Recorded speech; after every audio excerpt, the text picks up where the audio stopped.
Darren Beattie's with us now. He is Revolver News founder and editor. He's also a former Duke University professor.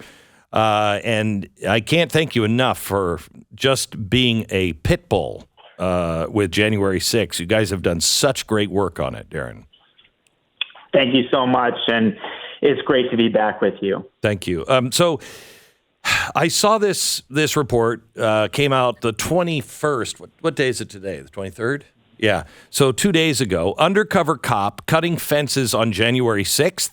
New evidence intensifies suspicions surrounding key Fedsurrection player. Tell the story of what you have, and you only have pictures and snapshots. You don't have the official video yet because that's being held by a court for some reason. But tell me what you have. Well, in fact, we do have video depicting this individual cutting fencing designated in the restricted area around the Capitol. So just to provide some context for this, there is a whole wide area around the Capitol that is usually perfectly fine to be on. It was designated a restricted zone just for January 6th, and it was demarcated by fencing.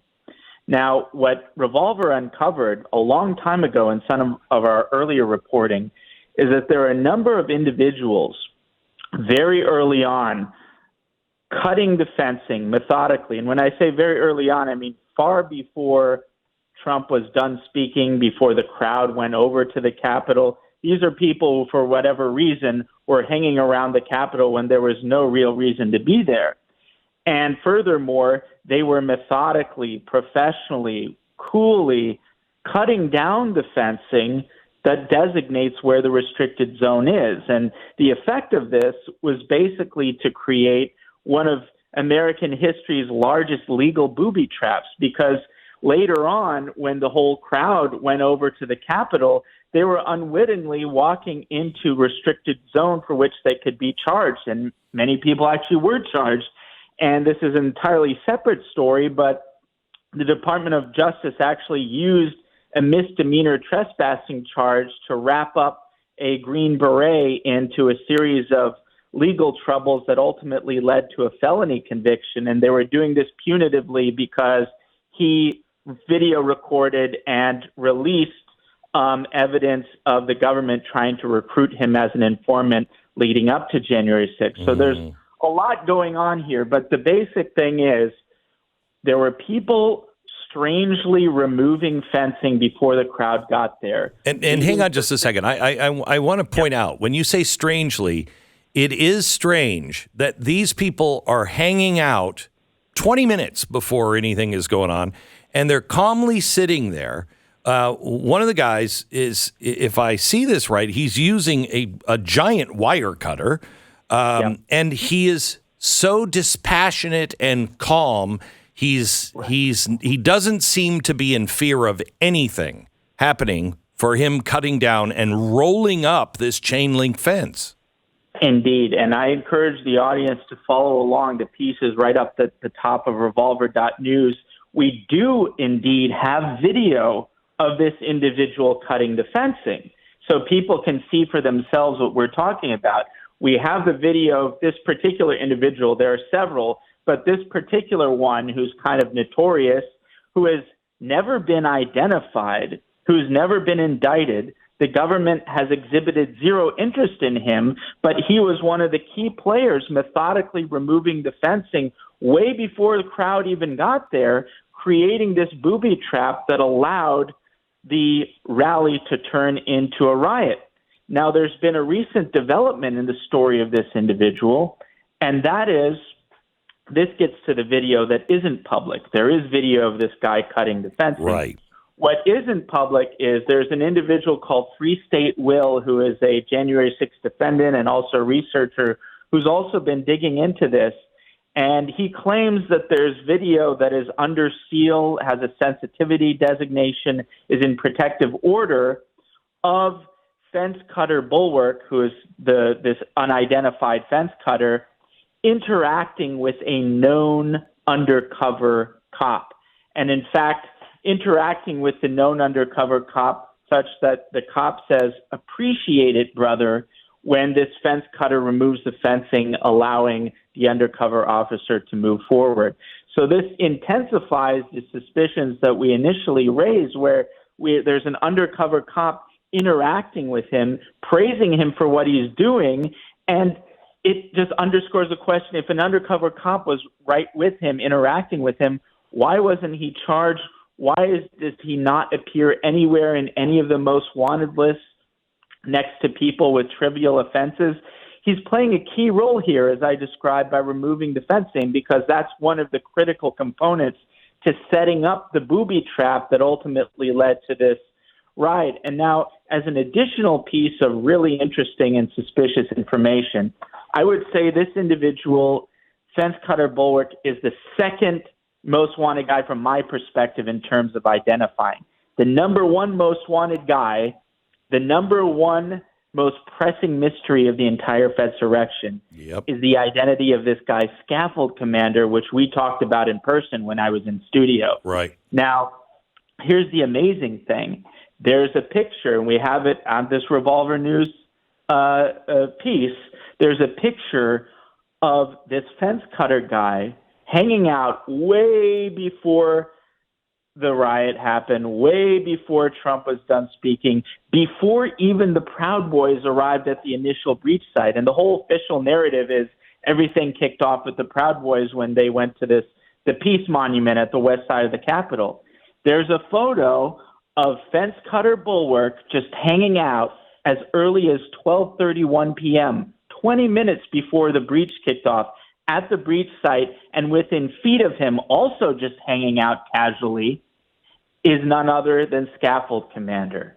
So it's pretty clear that there were a handful of key undercover, inauthentic actors here who each played a critical and coordinated role in creating this booby trap, who have not been identified, who have not been indicted, and about whom the government has exhibited zero interest or even acknowledgement. Like, we have the face of the fence cutter.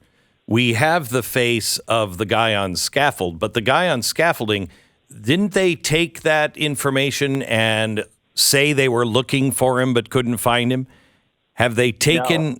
They haven't done that. As far as I know, the government has not even acknowledged that Scaffold Commander. How's that possible? I've made a huge deal about him. He's the number one guy. Everyone knows about Ray Epps. We've reported extensively about Ray Epps.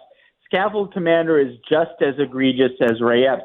He's not only, like fence cutter Bulwark, can be seen cutting fencing very early on, participating in the booby trap, but he plays a critical role in the second component of the trap, which is he's perched way on top of the scaffold with a bullhorn, telling people to move forward, move forward, move forward. So you have people who had just finished hearing Trump's speech. They move over to the Capitol. They're not aware that they're trespassing because people like this fence cutter cut all the fencing, indicating that it was a restricted area. And then you have an authoritative voice continuously booming from on high, saying, move forward, we need your help, move forward. Is there a medical emergency? What's going on? So the crowd moves forward. And then when people started breaking in the windows and going into the Capitol, Scaffold Commander was saying, go into the Capitol, move into the Capitol, fill up the Capitol. So he was a key instigator, not only cutting fences, but more importantly and critically, perching himself up on the scaffold, telling people to move forward and then go into the Capitol. And this is a guy, again, just like fence cutter Bulwark, not only has he not been indicted, he has not been identified. And I think these two individuals, which amazingly, we have a photo of them sitting within feet of each other way before anyone was there, just happened to be coincidentally perched right at that initial and decisive breach spot. These two guys need to be identified. I've really spent a lot of time and resources trying to identify them with no success. I think this recent video, if it comes out, could be helpful, indicating an exchange between fence cutter Bulwark and the undercover officer. As for Scaffold Commander, again, he's on this piece at revolver.news, and he's in our classic piece doing a deep dive on all of these critical people who were pre-positioned before the Proud Boys got there. I even ran facial recognition on Scaffold Commander. No success. I'm very convinced that if either Scaffold Commander or Fence Cutter Bulwark were simply identified, it would be the biggest scandal in the country and definitively confirm that January 6th was a Fedsurrection in the darkest sense of the imagination. Do you have anybody on the Hill in the weaponization of government looking into this? No, not as far as I know in the weaponization of government. And it's really unfortunate. It's unfortunate that the GOP generally hasn't dedicated some resources into doing this because, again, we've come up to the brink. We've changed the national conversation. We've shown these people, but we kind of need help getting that last step to make everything definitive of just saying, who are these guys? That's all we need to do. It's simply a matter of identification. And in this age of ubiquitous surveillance, it simply boggles the mind that these key people can't be identified. And it's one thing for the government not to be interested, because I think we can guess why, but for the GOP not to really be interested, because the whole purpose of this Fedsurrection narrative is to justify the weaponization of the government against the GOP and more importantly, against its constituents. Do you think we're going to find out the answer? That's hard to say. I'm not going to stop. I mean, it's become kind of a white whale issue for me. I'm not, overly obsessed by it, but it's just, I've gotten so far, and this is like one of the last steps. There's the pipe bomb issue, and we're very close on that too. But as far as the January 6th, the participants, like Ray Epps, people know who that is. These people don't know who they are, and all we need to do is find out who they are, and I'm very confident that the identification alone will tell us all we need to know and definitively about what really happened on January 6th. Can you give me a hint on the preview of the pipe bombing information that you're close to? Well, there's been a major development since we last talked, and that is the public face of the pipe bomb investigation, the guy running it for the FBI who ended up retiring and working in accounting.